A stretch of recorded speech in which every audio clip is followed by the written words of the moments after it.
Frères et sœurs, amis visiteurs, je vous invite à ouvrir vos Bibles et à découvrir le texte qui fera l'objet de la méditation de ce matin, texte qui se trouve dans les Évangiles. Marc chapitre 16, versets 15 à 16. Je lis au nom de Jésus. Puis il leur dit, « Allez par tout le monde et prêchez la bonne nouvelle à toute la création.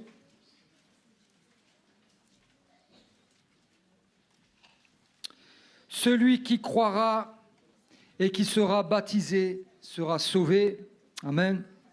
Mais celui qui ne croira pas sera condamné. Chers frères et sœurs, amis visiteurs, encore bien bonjour à tous. Est-ce que notre Dieu est bon? Oui. Ah, il fait froid ce matin. C'est bon là? Excellent. Ah, on ne m'entendait pas. Est-ce que notre Dieu est bon? Oui. Vous savez, chers frères et sœurs, chers amis visiteurs, nous servons un Dieu extraordinaire. Et pas n'importe quel Dieu. Un Dieu formidable qui a quitté le ciel, qui s'est livré pour nous, afin que nous ayons part à la vie éternelle. Et pour ça, chers frères et sœurs, amis visiteurs, je veux vraiment remercier notre Dieu de tout mon cœur, car nous étions perdus. Mais par notre Père, il nous a envoyé Jésus pour que nous puissions être un jour avec lui dans le bonheur éternel.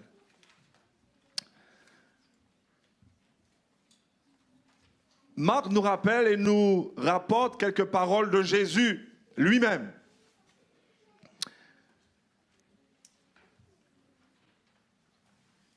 Et je lirai au verset 17 de Marc chapitre 16. Vous êtes avec moi? Très bien. Il dira, voici les signes qui accompagneront ceux qui deviendront croyants par mon nom. Ils chasseront les démons, ils parleront des langues nouvelles, ils saisiront des serpents, s'ils boivent un breuvage mortel, quel qu'il soit, il ne leur fera aucun mal. Ils poseront les mains sur les malades et ceux-ci seront guéris. Notre Dieu, par Jésus-Christ, a accompli quelque chose d'extraordinaire pour nous. Mais j'ai envie de dire, pas pour nous seulement ici qui avons donné notre vie au Seigneur. Mais la parole de Dieu nous rappelle, car Dieu a tant aimé le monde qu'il a donné son Fils unique afin que quiconque croit en lui ne périsse point, mais qu'il ait la vie éternelle. L'Église ici à Strasbourg a une responsabilité. Lorsque nous donnons notre cœur à Jésus, lorsque nous acceptons cette bonne nouvelle, nous ne pouvons pas rester inactifs, n'est-ce pas? Ah, ils n'ont pas entendu, José. On ne peut pas rester inactif. Lorsque je reçois une telle grâce, j'étais perdu. Et je me rappelle de mes amis lorsque j'étais au collège. Lorsque j'ai entendu cette bonne nouvelle du royaume, que celui qui croirait en Jésus, qui croirait en sa mort et en sa résurrection, se baptiserait et aurait la vie. Alors je me rappelle de mes camarades de classe au collège, n'est-ce pas Franck, qui me disaient, toi, tu as été baptisé.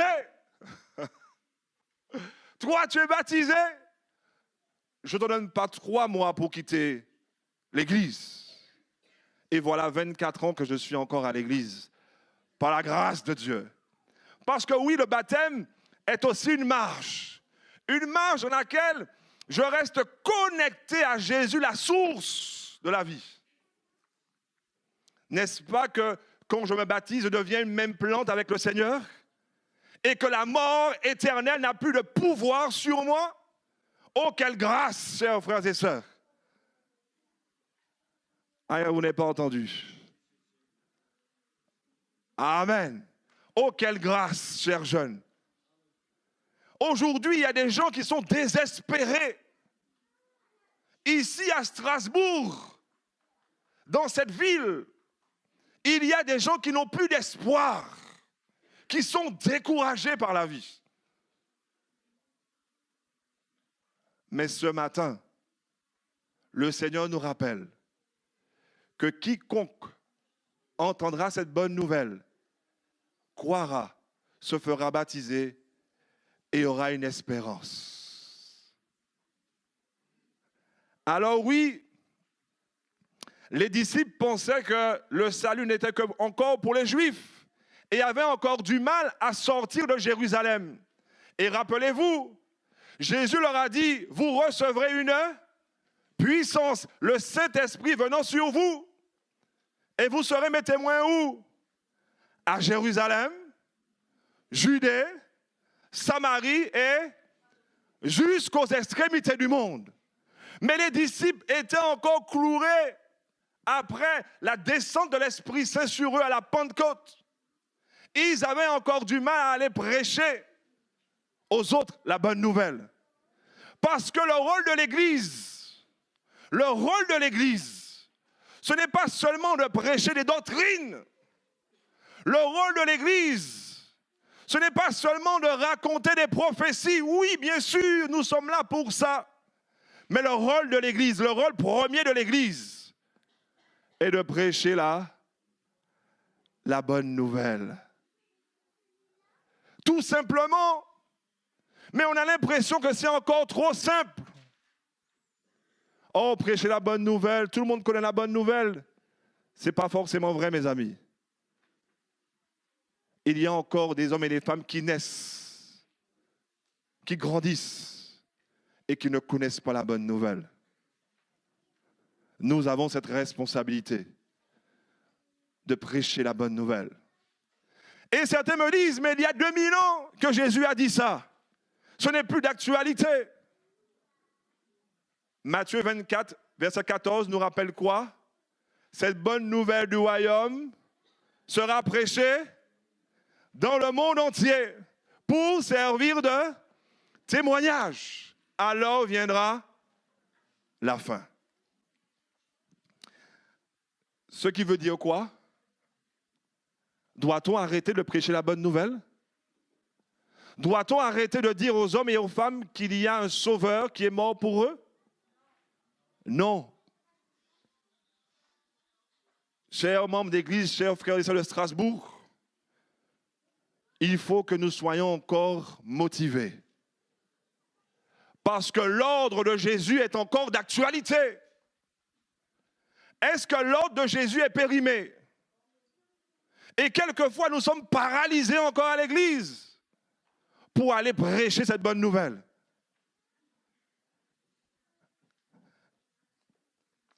Lisons dans Actes chapitre 8.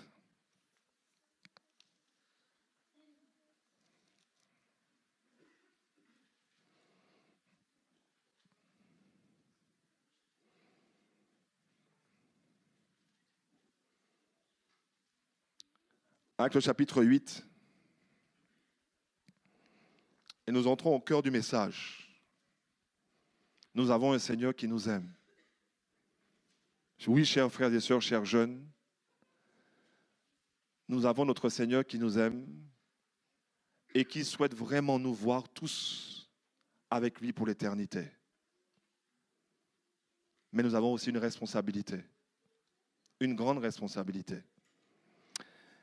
Et les chapitres 8, à partir du verset 1er, nous disent « Ce jour-là, une grande persécution s'abattit sur l'Église, qui était où? Parce que Jésus leur avait dit que la parole devait être prêchée à Jérusalem, en Judée, Samarie et jusqu'aux extrémités du monde. Mais eux, malheureusement, les disciples sont restés à Jérusalem. Mais quelquefois, malheureusement, il y a des choses qui arrivent qui nous obligent à sortir. Et malheureusement pour les disciples, tous, excepté les apôtres, se dispersèrent en Judée où? Et en Est-ce qu'il faut qu'il y ait des choses douloureuses qui nous arrivent pour que nous puissions partir prêcher cette bonne nouvelle?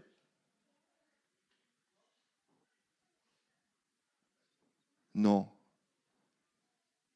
Est-ce qu'il faut qu'on soit au bord de la maladie?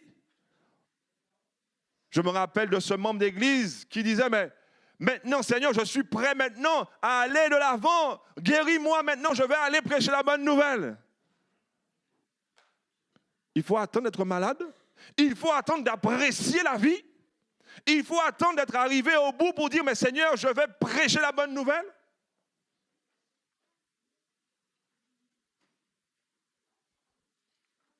Il faut attendre une persécution, mes frères et sœurs, pour qu'on puisse se lever tous ensemble avec les dons et les talents que Dieu nous a donnés.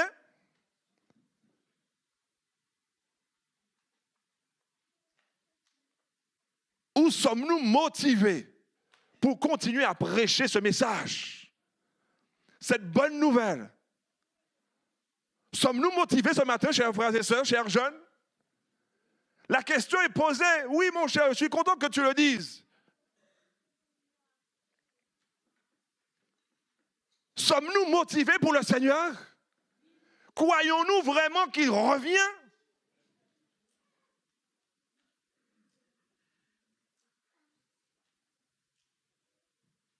Alors, tu as vu, Kevin, tu auras plein de monde au sortie missionnaire avec toi.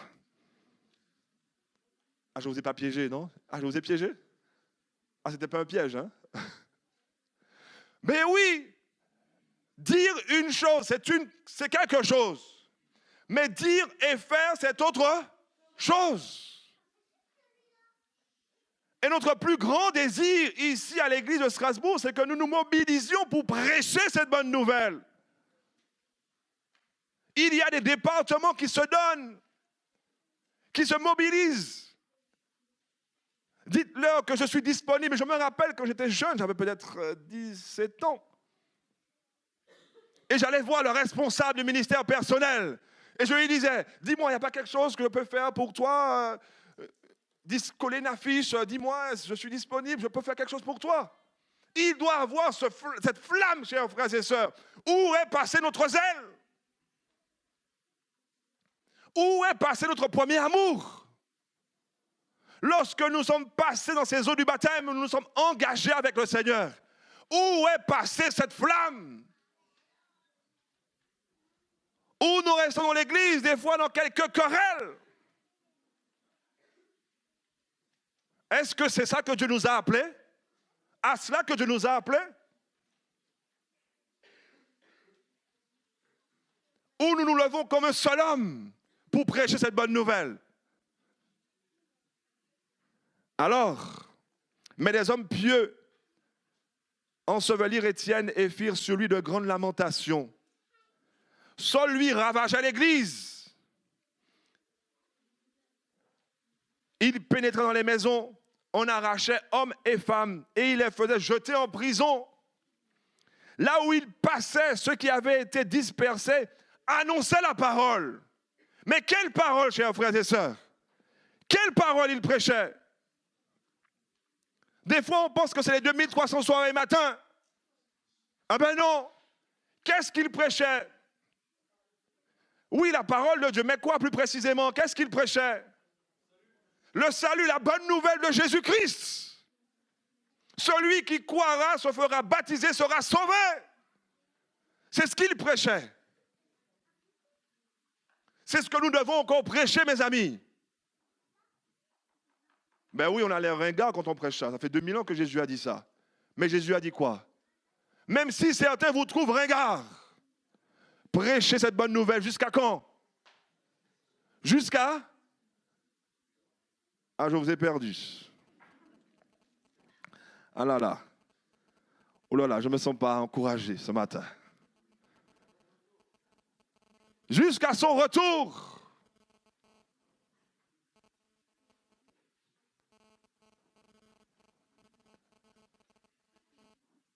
Au verset 5.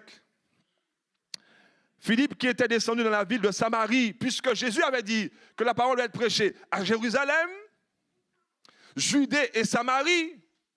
Et le livre des Actes est bien construit. Regardez bien le livre des Actes. les premiers chapitres concernent la bonne nouvelle qui est prêchée où? À Jérusalem. Et lorsqu'on rentre dans le chapitre 8, la parole est prêchée en Judée et en Samarie. Et dans Acte 9, jusqu'à la fin du chapitre, on voit la parole qui est prêchée jusqu'aux extrémités du monde. Et jusqu'à aujourd'hui, cette parole, cette bonne nouvelle est prêchée. Et c'est par cette grâce que Bernard et Philippe se tiennent là encore aujourd'hui. Et nous voulons qu'il y ait encore d'autres qui entendent cette bonne nouvelle et s'engagent avec le Seigneur. Et quelquefois, l'Église perd cette joie de prêcher la bonne nouvelle. Il faut que ce matin, le zèle revienne au nom de Jésus-Christ. Il faut que l'Église se réveille pour le Seigneur. Faudrait-il attendre une persécution, mes amis, pour qu'on puisse se lever d'un seul homme et prêcher cette bonne nouvelle? Faudrait-il qu'on soit persécuté pour qu'on soit ensemble, prêchant, priant, motivés pour le Seigneur? Mes amis, c'est quoi une vie? C'est quoi une vie sur cette terre? C'est quoi 80 ans par rapport à l'éternité? Ce n'est rien du tout. Il faut être clair, ce n'est rien du tout. 80 ans par rapport à l'éternité, c'est rien du tout. Et Dieu, nous prétendons dire au Seigneur que nous croyons à la bonne nouvelle. Nous prétendons dire au Seigneur, je crois Seigneur que tu as la vie éternelle pour moi. Oui, on lui dit ça. Mais quand il nous demande de nous donner de notre temps, on n'a pas de temps. Mais nous disons que nous croyons qu'il a l'éternité pour nous. Nous mentons, mes frères et sœurs. Avec Dieu, il n'y a pas 10 000 solutions. Soit on dit les choses et on les fait, on joint toujours la parole aux actes avec le Seigneur. Car Dieu a tant aimé le monde qu'il a donné. Si moi je dis j'aime le Seigneur, je me suis fait baptiser, je crois qu'il revient me chercher pour avoir la vie éternelle, on doit le démontrer. Et je me rappelle, on m'a dit, mais maintenant tu es pasteur, tu as le temps. C'est faux. Alors les gens, pour pasteur, c'est... Je crois que j'ai moins de temps. J'ai moins de temps pour prêcher la bonne nouvelle. Moi, j'exagère un petit peu. Quand j'étais laïque, jeune laïque, je travaillais. Je travaillais dur, mes frères et sœurs. Mon épouse peut en témoigner. Mais je prenais du temps pour le Seigneur. Parce que je croyais que le temps que j'avais n'était que peu de choses par rapport à ce qu'il va me donner pour l'éternité. Et quelques-uns pleurent. Oh oui, c'est 1 heure. Mais c'est quoi, mes amis? Si nous croyons, si nous pensons, si nous disons que nous croyons au Seigneur, mais c'est quoi? C'est quoi 2 heures par semaine? On ne peut pas bloquer 2 heures par semaine pour prêcher pour le Seigneur. Et on se dit, oui, on aura l'éternité. Alléluia, alléluia. Mais mes frères, est-ce que nous sommes cohérents? Oups là, j'ai dit une bêtise ce matin encore. Cette bonne nouvelle doit être prêchée jusqu'au retour de Jésus. Dieu cherche des hommes, des jeunes, des femmes, des retraités. Ah ben oui, Jean avec 91 ans, Dieu l'a utilisé pour révéler le livre de l'Apocalypse. Pour écrire ce livre. Il n'y a pas de chômage avec le Seigneur. Il n'y a pas de retraite. Ah ben oui. Ah, j'ai dit une bêtise encore. Mince alors. Ah, j'enchaîne les bêtises ce matin.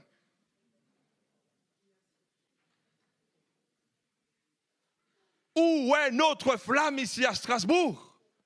Je la vois, mais je crois qu'elle peut briller encore plus, mes amis. Mince alors. Non, encore j'ai dit une bêtise. J'ai eu 2 amens là-bas, mais ce n'est pas grave. On avance. Philippe était descendu de la ville de Samarie au verset 6. Il proclama le Christ. Les foules d'un commun accord s'attachaient à ce que disait Philippe en apprenant et en voyant les signes qu'il produisait. N'est-ce pas que Jésus avait dit que la bonne nouvelle du royaume serait prêchée et serait accompagnée de quoi?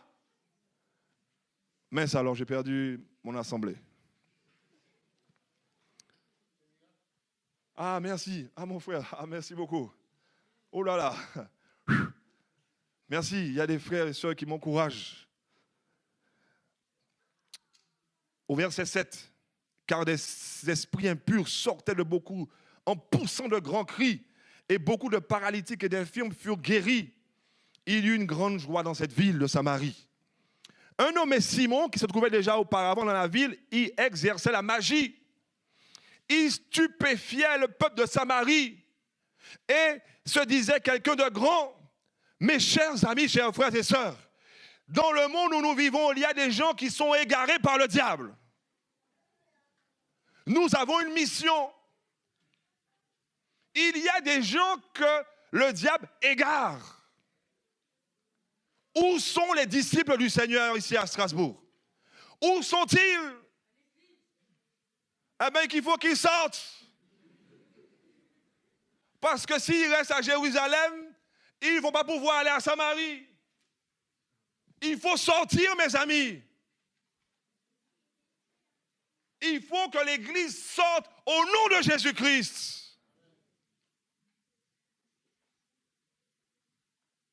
Je n'ai pas raison d'être pasteur si je ne prêche pas cette bonne nouvelle. Que j'aille faire autre chose. Si je suis un chrétien acceptant la bonne nouvelle du salut, je dois prêcher cette bonne nouvelle au nom de Jésus-Christ.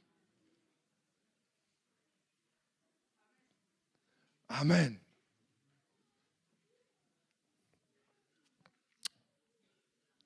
Imaginez-vous que tous, petits et grands, s'attachaient à lui et disaient, cet homme-là est la puissance de Dieu.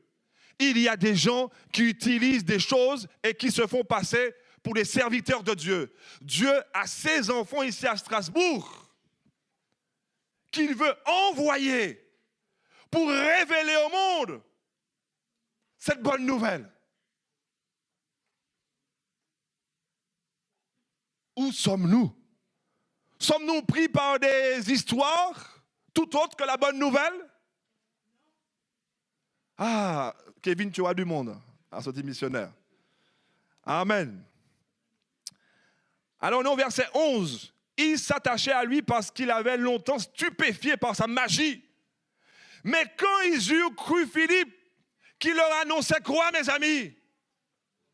Qui leur annonçait la bonne nouvelle. La bonne nouvelle. La bonne nouvelle ne peut pas circuler toute seule. Il faut des hommes et des femmes, des jeunes pour qu'elle soit prêchée. Où sommes-nous? Où sommes-nous?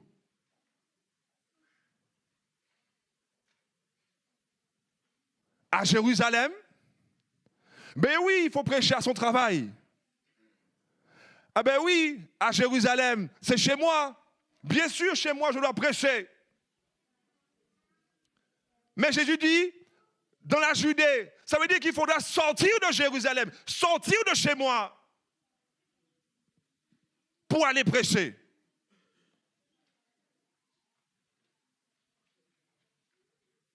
Ah, c'est pas pour moi, pas moi, je ne peux pas faire ça. Non, non. Jésus avait dit que c'était pour une élite.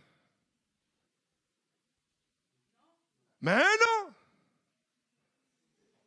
C'est pas pour une élite. À moi, c'est pas pour moi ça. Ouh là là là là là là, prêcher la bonne nouvelle. Ah non, non. Chez moi, oui. À Jérusalem, oui. On est tous appelés à aller à Samarie aussi. On est au verset 12.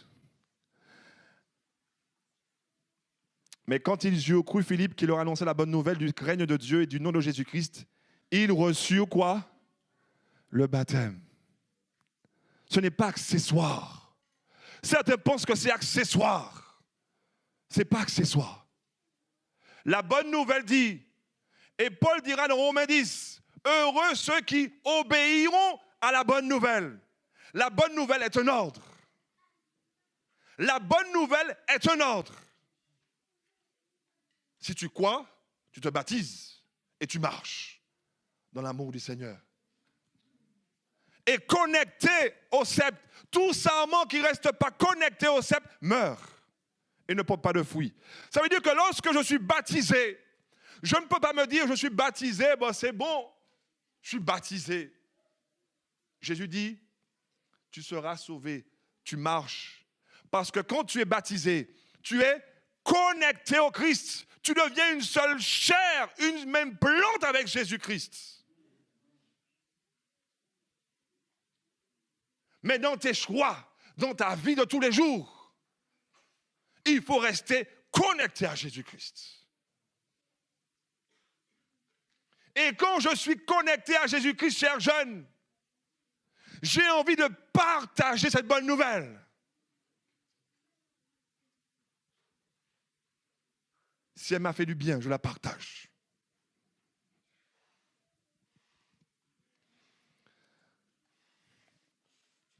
Simon lui-même devint croyant. Même le magicien est devenu croyant. Philippe a annoncé la bonne nouvelle. Annonçons simplement la bonne nouvelle. Oh, il était assidu auprès de Philippe et voyait avec stupéfaction les signes et les grands miracles qui se produisaient. J'ai vu. Dieu m'a donné d'opérer des miracles. Je sais que c'est vrai. Lorsque des gens possédés par les esprits démoniaques et que Dieu libère ces personnes, vous voyez la puissance de Jésus-Christ. C'est vrai. La parole de Dieu dit vrai. Lorsque quelqu'un est malade et que Dieu le relève, cette parole est vraie. Elle est vraie. Mais elle va de pair avec la bonne nouvelle. Je termine. Au verset 14. Quand les apôtres étaient à Jérusalem, apprirent que la Samarie avait accueilli la parole de Dieu. Parce que la parole, elle doit être semée. Mais la responsabilité de la vie, c'est de quoi faire? D'accueillir ou non. Mince alors, c'est un sujet difficile, on dirait ce matin. Hein, José? C'est un sujet difficile ce matin, on dirait. Non? Tu ne penses pas?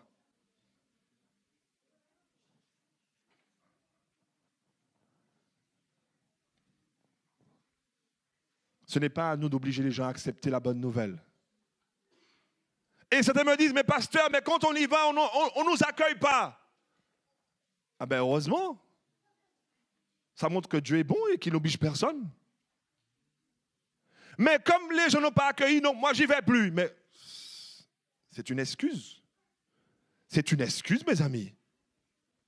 À qui? À Dieu qu'on va dire ça? On va dire ça à Dieu? Oh Seigneur, je n'y vais plus parce que, non, les gens n'accueillent plus la bonne nouvelle. Mais ils sont libres d'accueillir ou pas la bonne nouvelle. Mais toi, est-ce que tu la prêches, cette bonne nouvelle?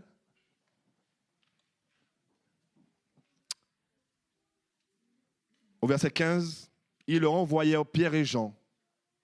Ceux-ci, une fois descendus chez eux, prièrent pour eux afin qu'ils reçoivent quoi? Le Saint-Esprit. Car celui-ci n'était pas encore tombé sur aucun d'eux. Ils avaient seulement reçu le baptême pour le nom du Seigneur Jésus. Alors Pierre et Jean posèrent les mains sur eux et ils reçurent quoi? Le Saint-Esprit. Je termine sur ces paroles. Mon gars. C'est mon cas. Celui qui n'a pas compris que le Saint-Esprit est indispensable dans sa vie a tout raté. Celui qui n'a pas compris que le Saint-Esprit œuvre en lui et qui doit se soumettre tous les jours au Saint-Esprit pour que le Saint-Esprit travaille en lui, a tout raté. Et c'est pour ça que vous verrez à la fin, après le baptême, nous posons les mains sur ceux qui ont été baptisés. pour qu'ils reçoivent le Saint-Esprit. Ce n'est pas seulement un rite, c'est une réalité.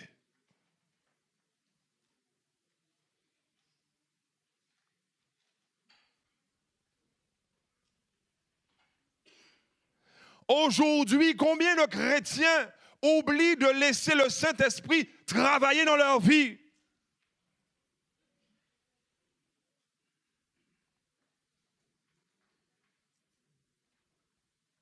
Notre orgueil, des fois, est démesuré. Parce que nous avons fait alliance avec Jésus. Un engagement de bonne conscience. On nous a posé les mains pour que nous recevions le Saint-Esprit. Mais le Saint-Esprit, ce n'est pas juste pour faire joli. Le Saint-Esprit est en vous pour travailler vos vies, travailler votre caractère de plus en plus à l'image de Jésus-Christ. Combien de chrétiens, malheureusement, n'évoluent pas? C'est la faute de Dieu? Ce n'est pas la faute de Dieu. Nous avons une responsabilité, celle de nous soumettre de plus en plus au Saint-Esprit qui va travailler notre caractère. Et quelquefois, nous résistons. On résiste au Saint-Esprit.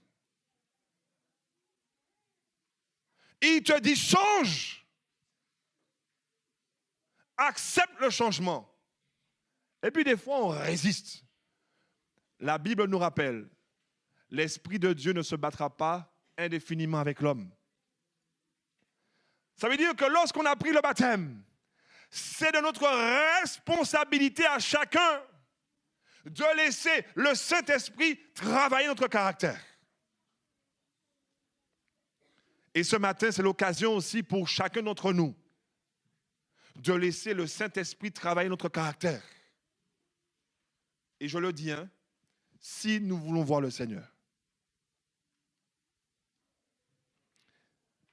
C'est clair et net.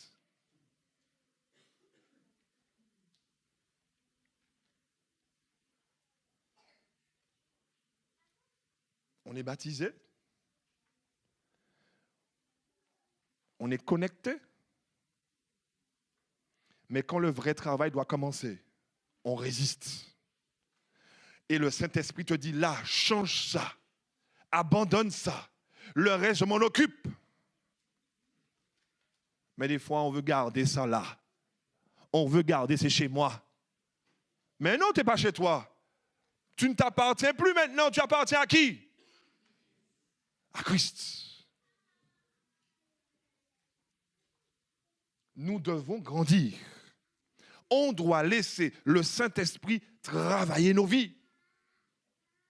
Combien résistent ce matin? C'est l'occasion aussi pour nous de nous remettre en question. Combien résistent à l'action du Saint-Esprit dans leur vie?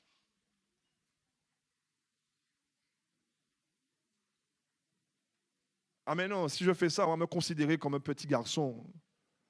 Ah ben, tu fais confiance à Dieu ou pas? Il t'a dit d'abandonner. Abandonne-toi en lui. Abandonne-toi à lui.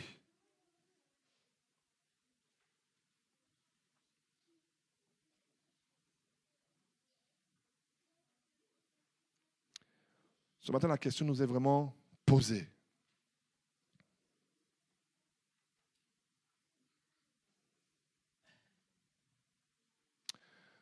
Normalement, je le dis, normalement, une église dans laquelle le Saint-Esprit œuvre en chacun se lève pour la mission.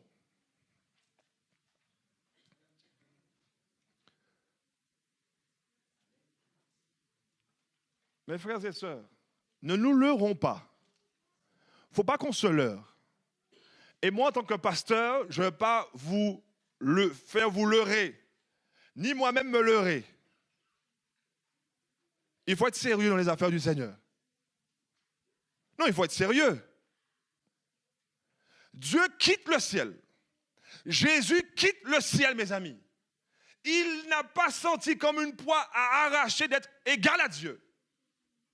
Il quitte le ciel. Il quitte l'adoration des anges pour devenir un humain. Un homme sans pouvoir, sans rien. Condition, mes amis, qui va garder combien de temps? Alors, je vais entendre. Combien de temps il va garder cette condition? Comment? Mes amis, alors soyons clairs. Il va garder cette condition éternellement. Jésus n'a pas fait semblant, mes amis.